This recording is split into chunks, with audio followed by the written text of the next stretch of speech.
اچھا، آج پچھلی دفعہ ایک مسئلہ بیان کیا نماز جماعت کے حوالے سے، جو پچھلی دفعہ کا جو بالکل پہلا مسئلہ تھا کہ بعض اوقات ہم جاتے ہیں، حرم جاتے ہیں، ادھر ادھر جاتے ہیں، تو ہمارا دل چاہتا ہے جماعت پڑھنے سے، تو کیا ہم آنکھیں بند کر کے بغیر کسی معلومات کیے یا بغیر کسی اطمینان کے کسی کے بھی پیچھے ایسے ہی نماز جماعت پڑھ سکتے ہیں یا نہیں پڑھ سکتے ہیں؟ تو عرض کیا گیا آپ کی خدمت میں کہ اتنا انسان کو اطمینان ہونا چاہیے کم سے کم کہ جس کے پیچھے آپ نماز پڑھ رہی ہیں وہ عادل ہے، اور البتہ باقی شرائط بھی ہیں، لیکن وہ باقی شرائط نارملی ایسی ہوتی ہیں کہ وہ معلوم ہوتی ہیں، اس لیے اس میں اتنا مسئلہ نہیں ہوتا. لیکن عدالت ایک ایسی چیز ہوتی ہے کہ جس کا انسان کو اندازہ نہیں ہوتا، کیونکہ اننون آدمی. دیکھیں، ایک چیز میں آپ کی خدمت میں نسبتاً تھوڑا سا اس کو مزید کھولنا چاہوں گا اس مسئلے کو، کیونکہ ایک آدھ سوال اور پوچھا گیا مجھ سے، تو اس کے حوالے سے میرے ذہن میں آیا کہ چلے یہ بھی بیان کرتے جائیں تو مومنین کے استفادے کا سبب بن جائے. دیکھیں، ہمارے ذہن میں شاید ایسا ہے کہ فرض کریں آغا ایکس یا تو یہ عادل ہیں، اگر عدالت میرے لیے ثابت نہیں ہو سکی تو یہ فاسق ہو گیا. یعنی ہم سمجھتے ہیں عادل اور فاسق اس انداز سے ہیں کہ اگر عدالت ثابت ہو گئی تو عادل ہے، لیکن اگر عدالت ثابت نہیں ہوئی تو فاسق ہے، جبکہ ایسا نہیں ہے.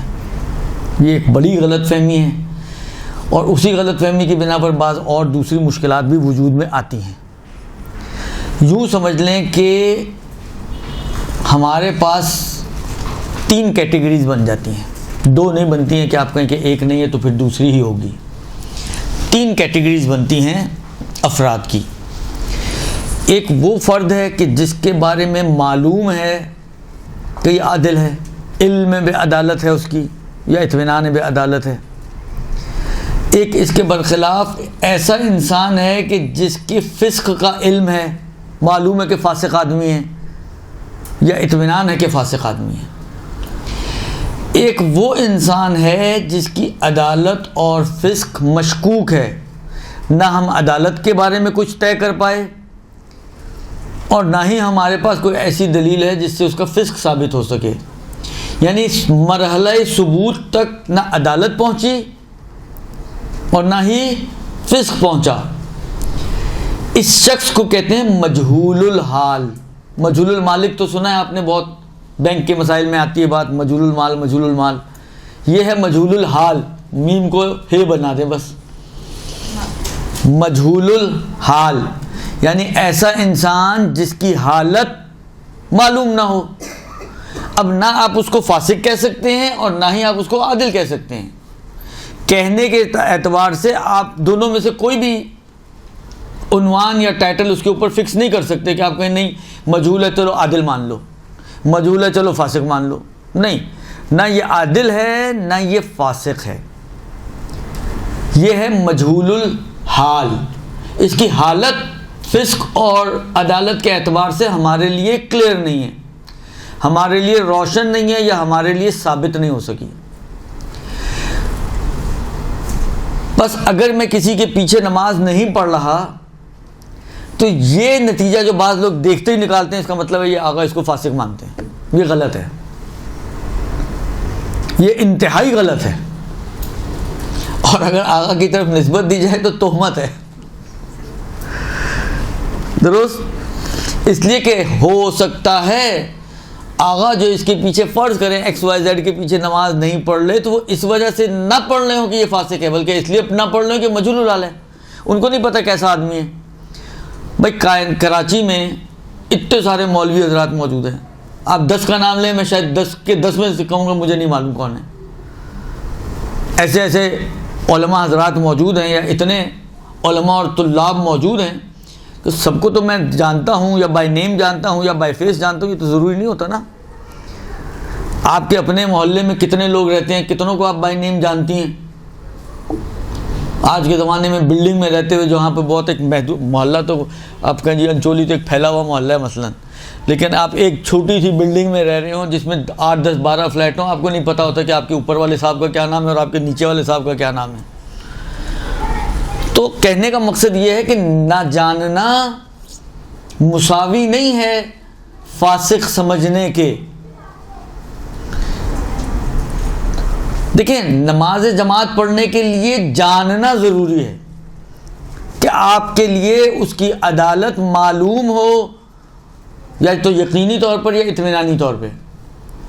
بس علم و اطمینان ہونا شرط ہے عدالت کا۔ اگر آپ اس علم تک نہیں پہنچتے، مثلا گمان ہے آپ کو کہ اچھا آدمی ہوگا، لیکن خالی گمان کے اوپر نماز نہیں پڑھی جا سکتی۔ اگر آپ کو یاد ہو پچھلی دفعہ میں نے کہا تھا جو مثالیں دی تھیں ساری مثالیں ایسی تھیں کہ ان کو دیکھ کر آپ کو کم سے کم منیمم اطمینان تو حاصل ہو ہی رہا تھا، اور اطمینان ہی کی بات کی تھی کہ اگر اطمینان حاصل ہو جائے تو پھر آپ پڑھ سکتے ہیں۔ اگر اطمینان بھی حاصل نہ ہو تو چاہے آپ نجف کے حرم میں کھڑی ہوں، چاہے آپ حرم اللہ میں کھڑی ہوں، اب اللہ کے حرم سے بڑھ کر اور کہاں جائے گا انسان، تو چاہے آپ اللہ کے حرم میں ہوں، چاہے پیغمبر کے حرم میں ہوں، چاہے معصومین کے حرم میں ہوں، اگر آپ کو سب کچھ دیکھ کر بھی اطمینان نہیں آ رہا تو آپ اس شخص کے پیچھے، چاہے وہ جتنا بھی مقدس لگ رہا ہو آپ کو، لیکن اگر اطمینان نہیں آتا، انسان اس کے پیچھے جماعت نماز نہیں پڑھ سکتا، نہ اس لیے کہ وہ اس کو فاسق سمجھ رہا ہے، بلکہ اس لیے کہ اس کی عدالت اس کے لیے ثابت نہیں ہو سکی۔ عدالت علامت نہیں رکھتی کہ آپ کہیں کہ لمبی داڑھی ہے پس عادل ہے، امامہ بڑا ہے اس کا مطلب ہے عادل ہے، بھویں سفید ہو گئی ہیں اس کا مطلب ہے عادل ہے۔ ایسا کچھ نہیں ہے۔ عدالت کی کوئی علامت ظاہری شکل و اعتبار سے نہیں ہے کہ آپ کہیں کہ جی یہ جو چینج آئی ہے اس حاجی آغا میں اس کا مطلب ہے یہ اب عادل ہو گئے، ایسا کچھ نہیں ہے۔ عدالت ایک باطنی کیفیت کا نام ہے، آپ کی روحانی کیفیت کا نام ہے۔ اب روح دیکھی کس نے ہے کہ اس کی کیفیت کو دیکھے انسان؟ ہاں، اس کی علامتیں ضرور شریعت نے بیان کی ہیں۔ آپ توضیح المسائل کھولیں، توضیح المسائل کا سب سے پہلا چیپٹر کھولیں، کس ٹاپک کا ہے؟ تقلید کا۔ چلے اتنا تو پتہ ہے آپ لوگوں کو، تقلید کا ٹاپک ہے، اس کو کھولیں۔ اس تقلید کے ٹاپک کے شروع کے 2-3 مسئلوں کے اندر عدالت کی بات آئی ہے، اور عدالت کی تعریف کرنے کے بعد علامت بیان کی ہے کہ ہمیں کیسے پتہ چلے گا کہ کوئی شخص عادل ہے، کہ اگر اس کے ساتھ اٹھنے بیٹھنے اور ملنے جلنے والوں سے اس کے بارے میں پوچھا جائے تو وہ اس کی اچھائی بیان کریں۔ دیکھیں، بات تھوڑی لمبی تو ہو جائے گی، لیکن اب مسئلہ بہت اہم ہے، کیونکہ جماعت کا شوق بہت بڑھ چکا ہے ہمارے لوگوں کے درمیان۔ اچھا شوق ہے، لیکن وہی والی بات ہے کہ شوق کو اس طرح سے پالے انسان کے اس شوق کے نتیجے میں فائدہ ملے، نقصان نہ ہو اس کا۔ تو اس لیے میں تھوڑی سی اور اس کو عرض کرنا چاہ رہا ہوں آپ کی خدمت میں کہ دیکھیں، 2 لفظ استعمال ہوتے ہیں، شاید آپ لوگوں نے دونوں ہی سنے ہوں گے، کم سے کم ایک تو بہت ہی سنا آپ نے، حسن ظن، کہ مومن کے بارے میں حسن ظن رکھنا چاہیے۔ وہ روایتیں بھی ہیں کہ خدا سے بھی حسن ظن رکھو، ایسی روایتیں بھی ہیں ہمارے پاس، ٹھیک ہے نا۔ حسن ظن یعنی کیا؟ یہ ظن زوئیں نون والا ظن ہے، یہ زین نون والا ظن نہیں ہے، درست؟ زوئیں نون والا ظن ہے۔ حسن ظن یعنی اچھا گمان، اچھا سوچو کسی کے بارے میں۔ مثلا حتیٰ روایتوں میں یہ ہے کہ آپ کسی کو دیکھ رہے ہیں، مثلا حتیٰ شراب بھی پی رہے تو اس کے بارے میں اگر اچھے گمان بنا سکتے ہو کہ کسی ڈاکٹر کے کہنے پہ پی رہا ہوگا، یا کسی علاج کے لیے پی رہا ہوگا، یا اس کو پتہ ہی نہیں تھا کہ شراب ہے اور پی لی ہوگی، ہے جو آپ بنا سکتے ہو اس کے بارے میں، وہ گمان بناؤ، نہ چھوٹتے ہی نہ بولو دیکھو یہ تو شرابی آدمی ہے، گناہ گار، فاسق، فاجر، دبا ہو جائے میرے سامنے سے، یہ حرکت نہ کرو۔ آپ اس کو پہلے گنجائش دو کہ ممکن ہے یہ کسی غلط فہمی کے نتیجے میں، کسی جواز کے نتیجے میں، کسی بھی، یعنی اس کے بارے میں آپ پازیٹیو جتنا بھی سوچ سکتی ہیں کہ شاید اس وجہ سے یہ شراب پی رہا ہو، تو یہ سوچیں اور اسی پہ حمل کریں۔ ماشاءاللہ ہم لوگ تو ایسے ہیں کہ پازیٹیو کو بھی نیگیٹو بنا دیتے ہیں، کمال والے لوگ، با کمال لوگ ہیں ہم لوگ، کراچی کے رہنے والے۔ خیر دنیا بھر کے لوگ ایسے ہی ہیں، لیکن ہم تو اپنے لوگوں کی بات کریں گے نا۔ تو کہنے کا مقصد ہے کہ ہم تو اتنے باکمال لوگ ہیں کہ اگر کوئی اچھا کام بھی کر رہا ہوتا ہے تو ہم اس کو بھی الٹا ہی شو کرتے ہیں، اور اس کے بارے میں برائیاں ہی کرتے ہیں کہ یار یہ تو ہر وقت جو ہے مثلا یہ کام اس لیے کر رہا ہے کہ اس کو جو ہے اپنی شہرت چاہیے، اس کو جو ہے اپنا نام چاہیے مثلا، یا کوئی بھی بالآخر ایکس وائی زیڈ اوٹ پٹانگ باتیں ہم ان کے بارے میں کرتے ہیں۔ شریعت دیکھیں دین آپ کو کیا سکھاتا ہے، پھر ہم کہتے ہیں جی ہم لوگ تو بہت دیندار لوگ ہیں، چاہے دعویٰ نہ بھی کریں لیکن دل میں یہی ہوتا ہے ہم سب کے۔ اب ممکن آپ سب کہیں جی ہم نے تو آج تک کبھی نہیں کہا، لیکن کہا نہیں ہوتا، کچھ چیزیں کہے بغیر سمجھائی جاتی ہیں، کچھ چیزیں کہے بغیر سمجھائی جاتی ہیں۔ تو ہم اسی کیٹیگری میں سے ہیں کہ اپنے آپ کو بہت زیادہ دیندار ایکسپوز تو کرتے ہیں، جہاں موقع ملے گا بیچ میں امام زمانہ کی ٹانگ کھینچ کے لے آئیں گے، جہاں موقع ملے گا بیچ میں دین اور شریعت کی بات لے آئیں گے، استغفر اللہ اور لا حول ولا قوت۔ بقول ہمارے استاد کے بعض اوقات آپ کا ایک لا حول ولا قوت 1000 غیبتوں سے بدتر ہوتا ہے۔ کسی نے آپ سے کسی نے کسی کے بارے میں سوال کیا، انہوں نے کہا لا حول ولا قوت، وہ جو یہ جو لا حول ولا قوت ہے، آپ نے اس لا حول ولا قوت آپ کو، میں تو ذکر خدا کر رہی تھی، کہنے کو تو کہہ سکتی ہیں نا آپ، میں تو ذکر خدا کر رہی تھی، لیکن یہ آپ کا ذکر خدا اس کی سمجھیں اوپر سے نیچے تک اس کو بیڑا گرک کر کے چلا گیا، آپ کا لا حول ولا قوت اس کا، آپ نے ایک لا حول ولا قوت میں پتہ نہیں ان کہی ہزاروں داستانیں سنا ڈالی اس کو۔ تو کہنے کا مقصد یہ ہے کہ دین ہمیں کیا سکھاتا ہے، ہم کہاں کھڑے ہوئے ہیں، ہم کیا کر رہے ہیں، ہم کیسے کر رہے ہیں، یہ واقعاً شدت کے ساتھ اس بات کی ضرورت ہے کہ ہم اپنا محاسبہ کریں اور اپنے آپ کو چیک کریں، اور اپنے چیک بیلنس کو دیکھیں۔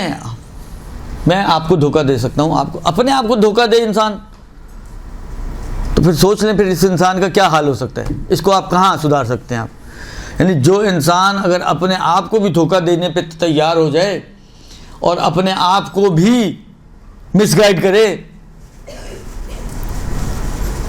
تو پھر آپ سوچ لیں کہ پھر اس انسان کو آپ کہاں لے جا کے سدھاریں گے، اس کو کیسے سدھرے گا یہ انسان۔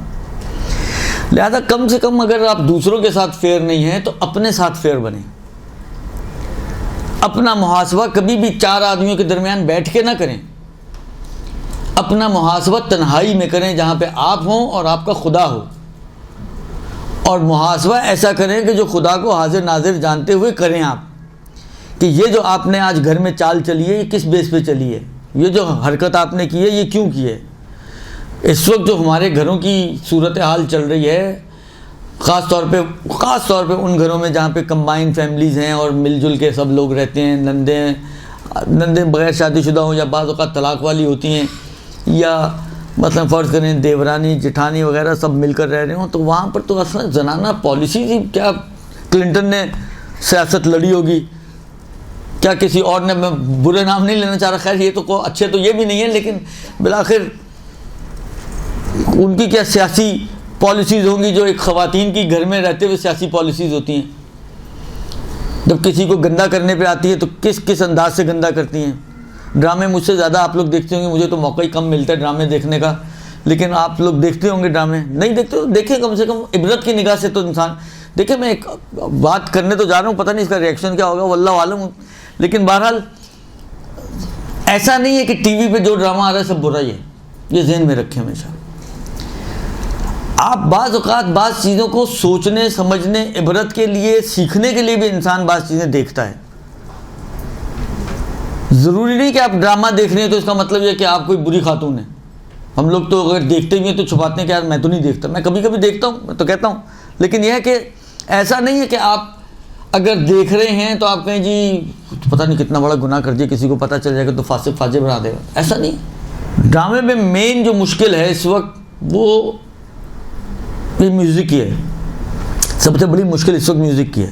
میں پاکستانی ڈراموں کی بھی بات کر رہا ہوں، تو اس میں بہرحال انسان آپ دیکھیں صحیح کہ بعض ڈرامے واقعاً انسان کو اتنی بڑی سوچ دیتے ہیں جس کو کہیں کہ آپ کو اوپر سے نیچے تک ہلا کے رکھ دیتے ہیں کہ یہ واقعاً یہ ہے ہمارا معاشرہ، اور حقائق ہیں یہ، ایسا نہیں ہے کہ صرف افسانہ ہے۔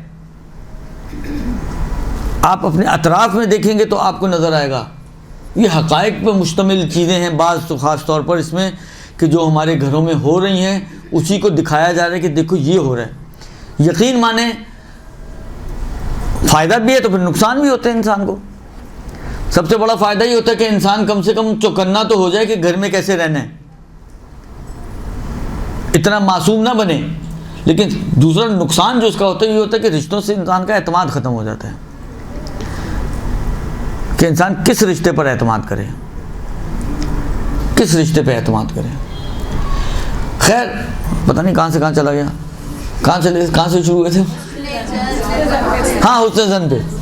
تو حسن ظن کا مطلب یہ ہے کہ اس کے بارے میں اچھا سوچیں، آپ برا نہ سوچیں کسی کے بھی بارے میں. لیکن دیکھیں اچھا سوچیں، نہ یہ کہ اچھا سوچ کر اس کے اوپر عمل بھی کرنا شروع کر دیں. یہ دو الگ الگ چیزیں ہیں. آپ نے دیکھا زید صاحب کو کہ زید صاحب شراب پی کے آ رہے ہیں نشے میں، یا جوا کھیل کر آ رہے ہیں، ہار کر آئے بیچارے افسردہ تھا، درست. آپ نے کہا یہ لو میرے پیسے لو انویسٹ کر دو، اسی کو آپ نے پیسے پکڑا دیے، تو اگلے دن وہ اس سے ہی کھیل کے آ گیا یا اسی سے ہی پی کے آ گیا. یہ نہیں کہا جا رہا، یہ سمجھو کہ اس نے کسی مجبوری کے تحت پی ہوگی، لیکن اس کا مطلب یہ نہیں کہ اپنا پیسہ اس کے حوالے کر دو. سمجھنے کی حد تک ہے، عمل کی حد تک نہیں ہے. عمل وہاں عمل کا بات آتی ہے جہاں پہ حسن ظن نہ ہو بلکہ حسن ظاہر ہو. یہ لفظ شاید آپ نے سنا ہوگا، نہ کہیے گا دل میرا ٹوٹ جائے گا، اس لیے کہ میں ہی آپ کو کئی دفعہ یہ عدالت ہی کے چکر میں سمجھا چکا ہوں. ہاں شکر ہے یس آ گیا ایک. تو حسن ظاہر، درست. حسن ظاہر کا مطلب کیا ہے؟ حسن ظاہر کا مطلب یہ ہے کہ ظاہری اعتبار سے اچھا اور دیندار انسان ہے، جو دین کے ظاہری دین ہے. دیکھیں ایک دین ہے آپ اپنے گھر کے کمرے میں چار دیواری میں آپ کیا کر رہی ہیں، حجاب کرتی ہیں کہ نہیں کرتی ہیں، سچ بولتی ہیں کہ نہیں بولتی ہیں، اس وقت آپ کو امام زمانہ یاد آتے ہیں کہ نہیں آتے ہیں. ایک چار دیواری کے اندر کا آپ کا عمل ہے اور رویہ ہے، درست. ایک رویہ یہ ہے کہ جب آپ اس چار دیواری سے باہر، دروازے سے باہر قدم رکھتی ہیں اور معاشرے میں آتی ہیں تو ایک رویہ آپ کا معاشرتی رویہ ہے. حسن ظاہر کا زیادہ تر تعلق معاشرتی رویے سے ہے. حسن ظاہر کا زیادہ تر تعلق اسی لیے کیا کہتے ہیں کہ اٹھنے بیٹھنے والوں اور ملنے جلنے والوں سے اگر اس کے بارے میں پوچھا جائے تو وہ اس کی اچھائی بیان کریں. نہیں کہا کہ گھر میں آپ ایک کیمرہ لگا کے جھانکیں تو وہاں پر وہ اچھا آدمی نظر آئے آپ کو. یہ کسی کی بھی توضیح میں آپ کو جتنی بھی اردو توضیحیں آپ کے پاس ہیں آپ کھول کے دیکھ لیں. عدالت کے چیپٹر میں کسی نے بھی یہ جملہ آپ کو نہیں دیا ہوگا کہ آپ اس کے گھر میں جھانکیں اور گھر کے اندر جھانک کے دیکھیں کیسا اس کا رویہ کیسا ہے. جس نے بھی بات کی ہے وہ یہی بات کی ہے کہ ملنے جلنے والوں سے، اٹھنے بیٹھنے والوں سے اگر اس کے بارے میں پوچھا جائے تو وہ اس کی اچھائی کو بیان کریں، درست. یہ جو حسن ظاہر ہے کہ ظاہری طور پر آپ دین پر عمل کر رہے ہیں. یہ آغا سیستانی جو ہر جگہ پہ کہتے ہیں دیندار فقیر شرعی، وہ اس سے مراد یہی ہے کہ ظاہری طور پہ تو دیندار ہو. ظاہری طور پر دیندار کیا ہے؟ مثلا نماز پڑھتا ہے، ہاں جی پڑھتا ہے، روزہ رکھتا ہے، ہاں جی رکھتا ہے، عورت ہے حجاب کرتی ہے، ہاں جی کرتی ہے پورا حجاب. اور مثلا فرض کریں گانوں سے ظاہری طور پر ہم نے نہیں دیکھا یہ گانے سنتے ہوں، غیبت کرتے ہوں یا کوئی اس کے، یہ جو ظاہری دین ہے جتنے بھی وجوہات شرعیہ ہیں، خمس، سہم سادات، زکوٰۃ، فطرہ، مجھول المال، کفارے، ان تمام موارد میں آغا سیستانی کہتے ہیں دیندار فقیر شرعی. دیندار سے ان کی مراد یہ ہے کہ ظاہری دین پر عمل کرتا ہو، یعنی ظاہری طور پر متجاہر بالفسق نہ ہو، یعنی کھلم کھلا گناہ کرنے والا نہ ہو. ظاہری دیندار ہو یعنی ظاہری اعتبار پر جب لوگوں کے درمیان آئے، گھر سے باہر نکلے، معاشرے میں آئے تو کھلم کھلا گناہ کرنے والا نہ ہو، یہ مراد ہے. اور اس کو علامت مانا ہے، جس طرح شریعت نے بہت سی چیزوں کو، بہت سی دوسری چیزوں کو سمجھنے کے لیے علامت مانا ہے.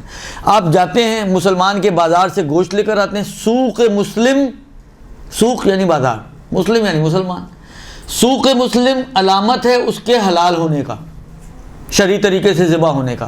لہذا وہاں پر آپ کو جانچ پڑتال کا کوئی حکم نہیں دیا شریعت نے کہ اگر کسی مسلمان کے بازار سے کھانے کے لیے گوشت لے کر آؤ تو پہلے طے کرو کہ یہ تزکیہ شدہ ہے، وہاں پہ کہتے ہیں نہیں مسلمان کے بازار سے لینا خود علامت ہے اس کے مزکا ہونے کا.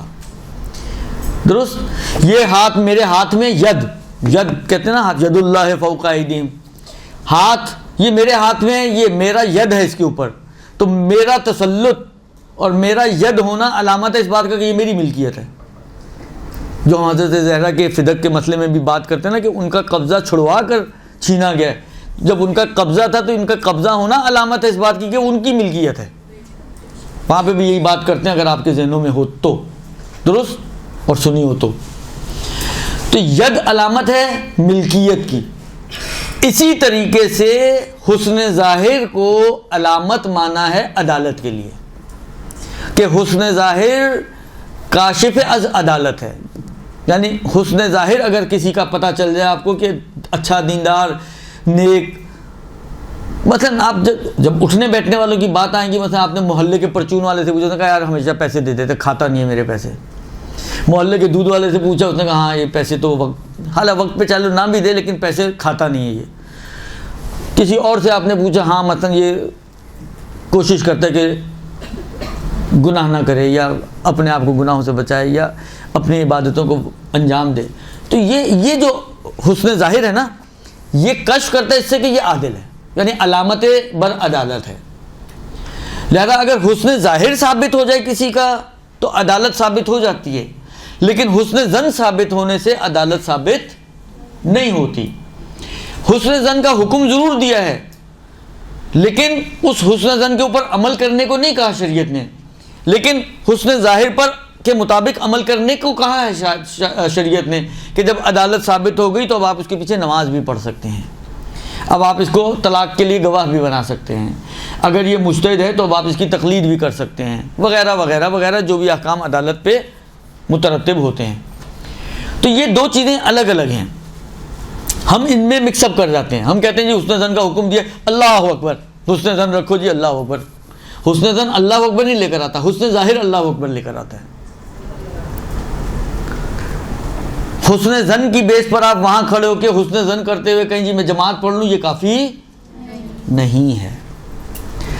اچھا, یہی مشکلات آتی ہیں جب ہم اپنے معاشرے میں آتے ہیں. مثلا اب جو اصل سوال تھا اس کا جواب میں دینا چاہ رہا ہوں کہ بعض اوقات سوال یہ پوچھا گیا ہے کہ بعض اوقات ہم کسی مسجد میں جاتے ہیں, وہاں پر جی پیش نماز ایک ایسا انسان ہے کہ جو مثلا فرض کریں کہ نظریاتی اعتبار سے آپ کے ساتھ میچ نہیں کرتا. مثلا فرض کریں وہ شہادت ثالثہ پڑھتا ہے نماز میں, تو ہم ایسے پیش نماز کے پیچھے مثلا نماز پڑھ سکتے ہیں, یا کوئی اور مشکل ہے اس کی عقیدے کے اندر کہیں مشکل ہے.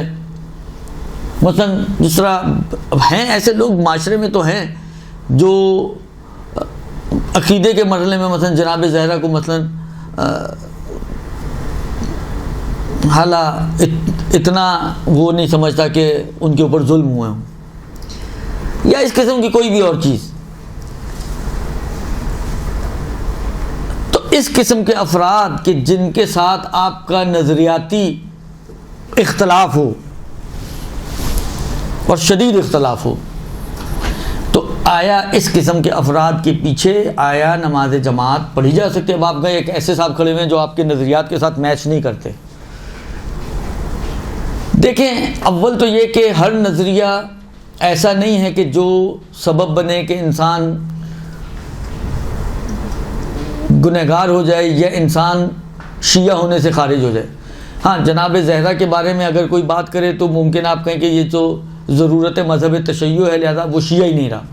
جب شیعہ نہیں رہا تو سنی ہو گیا, تو سنی کے پیچھے نماز نہیں پڑھنی, میں نے خود نہیں پڑھنی, نہ پڑھیں. لیکن مطلب یہ ہے کہ نہیں پڑھنی نہ پڑھیں, جماعت واجب تو نہیں ہے نا. آپ نے کہا میں اس بندے کے پیچھے کھڑے ہو کے تو نماز کا ثواب نہیں لینا چاہتا, لیکن پھنسے ہوئے ہیں بیچ میں. آپ پہنچے ہیں, جب آئے ہیں وہ پیش نماز, آپ ماشاءاللہ فرض کریں پہلی صف میں, دوسری صف میں, درمیان میں کہیں موجود ہیں. اب وہ بندہ دیکھ کے اب آپ حیران پریشان, یہاں تو کوئی اور پڑھاتا تھا, یہاں تو آج کوئی اور آ گیا مثلا, اور یہ جو آیا ہے وہ ہمارے نظریے کے ساتھ میچ ہی نہیں کر رہا, اور میں اس کے پیچھے نماز نہیں پڑھنا چاہتی. تو اب کیا کیا جائے؟ بعض اوقات نکلنا مشکل ہو جاتا ہے, بعض اوقات اب وہی والی بات ہے, نکلنا بھی مشکل ہے اور جماعت میں نے پڑھنی نہیں, تو اب کھڑے ہیں تو کر رہے ہیں, تو کیا کریں؟ دیکھیں, اس کا ایک راہ حل تو یہ ہے کہ بلکہ اس راہ حل سے پہلے ایک سوال، کیا امام جماعت کے پیچھے فرادہ نماز پڑھ سکتا ہوں؟ میں اپنی پڑھ لوں، کھڑا ہوں جماعت میں اور اپنی نماز پڑھ لوں؟ ہاں جی، ہاں، ہماری فقہات کا تو کہنا یہ ہے کہ پڑھ سکتے ہیں۔ تو سوال یہ ہے کہ پڑھ سکتے ہیں کہ نہیں پڑھ سکتے؟ اس میں آغائی نے فرمایا، اب آپ کی رائے تو میں نے لے لی، دیکھیں وہ فقہا کیا کہتے ہیں۔ فقہات کا مسئلہ ایک ہے اور فقہا کا مسئلہ اب دیکھیں وہ کیا فرماتے ہیں۔ آغایون فرماتے ہیں کہ اگر آپ کا نماز پڑھنا، فرادہ نماز پڑھنا، اگر اس بات کا سبب نہ بنے کہ پیش نماز کی توہین ہو رہی ہو تو ہو سکتا ہے، لیکن اگر توہین کا سبب بنے تو صحیح نہیں ہے پھر، کیونکہ آپ کسی کی توہین تو نہیں کر سکتا انسان، لہذا وہ پھر جائز نہیں ہوگا۔ اچھا، اب کب سبب بنے گا؟ جب کسی کو پتہ چلے گا میں فرادہ پڑھ رہا ہوں۔ اگر فرض کریں میں کسی ایسے انداز سے نماز پڑھتا ہوں کہ کسی کو پتہ ہی نہ چلے کہ میں نے فرادہ پڑھی ہے اور وہ جماعت ہی سمجھ رہا ہوں، تو توہین تو نہیں ہوئی نا؟ تو پھر کہتے ہیں پھر ٹھیک ہے، پھر نماز صحیح ہو جائے گی آپ کی۔ خیر نماز تو مجھے جو اب یاد پڑ رہا ہے، توہین کی صورت میں بھی نماز باطل نہیں ہے، نماز اپنی جگہ پر صحیح ہے، لیکن گنہگار ہوگا۔ مطلب کیسے پتہ چلے گا؟ مثلا جماعت ہو رہی ہے، آپ نے جماعت کو چھوڑ کے پیچھے کھڑے ہو کر اسی ہال میں پیچھے کھڑے ہو کر آپ نے اللہ اکبر اور فرادہ نماز شروع کر دی۔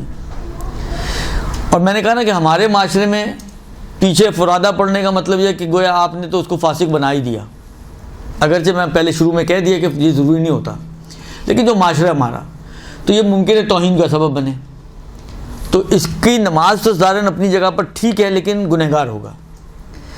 لیکن میں گناہ بھی نہیں کرنا چاہتا نا، میں چاہتا ہوں کہ گناہ بھی نہ ہو، نماز بھی نہ پڑھنی پڑے، اور ہو بھی جائے اب آیا ہوں تو نماز ہی ہو جائے کم سے کم۔ ایک تو طریقہ یہ ہے کہ آپ نماز کی نیت کے بغیر ایک اللہ اکبر کر کے اس کے ساتھ اٹھک بیٹھک کریں، بعد میں آرام سے اپنی نماز پڑھ لیں، تو مسئلہ ہی حل ہے، پھر تو کوئی مشکل ہی نہیں ہے کہ آپ نیت نہ کریں نماز کی اور ایسے ہی ایک اللہ اکبر کر کے اس کے ساتھ اٹھک بیٹھک کرتی نہیں۔ اٹھک بیٹھک کرنا تو منع نہیں کیا نا شریعت نے، ایسے پیش نماز کے پیچھے کہ جس کی عدالت آپ کے لیے معلوم نہ ہو، اٹھک بیٹھک تو کر ہی سکتے ہیں، آپ اٹھک بیٹھک کر لیں۔ وہ اتفاق کی بات ہے، کل کی بات ہے، کل ایک صاحب آئے ہوئے تھے مدرسے میں، تو وہ سعودیہ میں رہے تھے، وہ بتا رہے تھے، کہتے ہیں وہ میں تو ان کے پیچھے جب کھڑا ہوتا تھا نماز میں زیارت عاشورہ پڑھ لیتا تھا، اللہ اکبر کر کے کھڑا ہو کے پڑھتے رہیں آپ، جو اپنا دل چاہتا ہے پڑھیں، آپ کو کیا فرق پڑتا ہے؟ ان کے ساتھ تو اٹھک بیٹھک ہی پڑھنی ہے نا۔ اب زیارت عاشورہ میں کوئی پابندی نہیں ہے کہ ساری کھڑے ہو کر ہی پڑھ جائے، کچھ آپ نے کھڑے ہو کے پڑھی، وہ رکوع میں چلے گئے، آپ نے کچھ رکوع میں پڑھ لیا، وہ کھڑے ہو گئے، آپ بھی کھڑے ہو گئے پھر پڑھ لی، یعنی کنٹینیو کرتے رہے، پھر وہ سجدے میں چلے گئے، سجدے میں آپ پڑھتے رہے، تو کیا فرق پڑنا ہے؟ تو کہتے ہیں میں تو اسی طرح اپنا ٹائم پاس کر لیتا تھا، پھر گھر جا کے نماز پڑھ لیتا تھا۔ تو یہی کام آپ بھی کر سکتے ہیں، اس کے لیے سعودیہ جانے کی ضرورت نہیں ہے، یہ کراچی میں بھی یہ کام ہو سکتا ہے کہ آپ کسی کے پیچھے کھڑے ہوں جس کے پیچھے آپ کو نماز نہ پڑھنی ہو، اللہ اکبر کر کے اہم ہی نیت کیے بغیر کھڑے ہو جائیں، جو یاد ہے پڑھتے رہیں۔ ایک تو طریقہ یہ ہے، پھر گھر جا کے اپنے آرام سے، یا گھر جا کے کیا نمازیں ختم ہونے کے بعد وہیں کھڑے ہو کے بھی نماز پڑھ سکتے ہیں آپ، ایک طریقہ یہ۔ دوسرا طریقہ یہ ہے کہ کوئی نماز ایسی ہے جس کی آواز میں مسئلہ نہ ہو، جیسے ظہر اثر کی نماز، ویسے ہی مستق تو ہے نا کہ انسان جب پیش نماز الحمد سورہ پڑھ رہا تو آپ کچھ ذکر پڑھیں، تو آپ بس کچھ گنگناتی رہیں، اپنی نماز اس کے پیچھے پڑھتی رہیں، ہلکی آواز میں پڑھیں، تو ممکن ہے سامنے والوں کو، اطراف والوں کو احساس بھی نہ ہو کہ آپ جماعت نہیں پڑھ رہی ہیں۔ تو بغیر احساس کروائے اگر آپ جماعت، دیکھیں بعض اوقات آپ کہیں بالکل ہی ہونٹ بھی نہ ہلے تو وہ تو آپ کو پتہ ہے قرات ویسے ہی کافی نہیں ہے، تو یہ نماز تو آپ کی ویسے ہی باطل ہو گئی، کیونکہ کم سے کم آپ کی وہی والی بات ہے، سرگوشی والی آواز تو جس کو ہم ہمہ کہتے ہیں وہ تو ہونا ہی چاہیے، صرف آپ کے لب ہلنا یہ کافی نہیں ہے، حتیٰ آپ گھر میں بھی پڑھ لی ہوں تو بھی کافی نہیں ہے۔ تو اس لیے ایسی اگر کسی طریقے سے آپ نماز پڑھ سکتے ہوں، بعض اوقات ہوتا ہے کہ آپ بالکل آخری صف میں جا کے کھڑی ہو گئیں اور بالکل پوری صف چھوڑ کے اکیلی کھڑی ہو گئیں، کہ آپ کے اڑوس پڑوس میں ہے بھی نہیں، ہلکی آواز میں آپ پڑھ رہی ہیں تو کسی کو پتہ بھی نہیں چلے گا کہ آپ نے فرادہ پڑھی ہے۔ تو کوئی بھی اس طریقے سے آپ اگر پڑھ سکتی ہوں تو پڑھ سکتی ہیں، کوئی حرج نہیں ہے، اگر کسی کو پتہ نہ چلے اور توہین نہ بن رہی ہو، ورنہ پھر یہ ہے کہ گناہ گار ہوگا لیکن نماز اس کی صحیح ہو جائے گی۔ اور تیسرا طریقہ جو عرض کیا کہ آپ جو ہے ابھی کچھ اور کر لیں، زیارت عاشورہ پڑھ لیں اور اس کے بعد پھر جا کے آرام سے یا وہیں پہ بعد میں آپ نماز پڑھ سکتے ہیں۔ تو یہ 2-3 طریقے ہیں جس کے ذریعے آپ اپنے آپ کو مشکل سے بچا سکتے ہیں۔ اور کوئی آسان طریقہ اگر چاہیں کہ آپ نہ پڑھنا چاہتی ہوں نہ کھڑا کرنے، اگر باہر نکلنے کا آپشن ہے، جائیں جا کے وضو خانے میں جا کے وضو کرنا شروع کر دیں، لمبا چوڑا وضو، یا پہلے واش روم چلی جائیں پھر وہاں سے نکلیں پھر وضو خانے چلے جائیں، تو اسی میں آپ کی اس کی نماز ختم ہو جائے گی، آپ کا بھی کام پورا ہو جائے گا۔ تو مختلف طریقے ہیں جو آپ انسان اپنا سکتا ہے۔ خلاصہ یہ کہ یہی سارے طریقے دیکھیں، یہ اس کا کوئی نہ کراچی سے تعلق ہے نہ سعودیہ سے تعلق ہے، یہ ہر جگہ جہاں پہ بھی آپ کھڑے ہوں اور اس طرح کی پرابلم ہو کہ آپ نہ چاہتی ہوں جماعت پڑھیں اور نہ نکل سکتی ہوں، تو آپ اس میں سے کوئی بھی کام کر سکتے ہیں اور آپ اپنے آپ کو اس مشکل سے نکال سکتے ہیں۔ یہ تو ہو گیا، بہت لمبا ہو گیا لیکن ہو گیا، بہرحال اب سوال ہی پوچھا گیا تھا اس لیے میں نے بہتر سمجھا کہ اس کو ذرا تھوڑا وضاحت کر دی جائے۔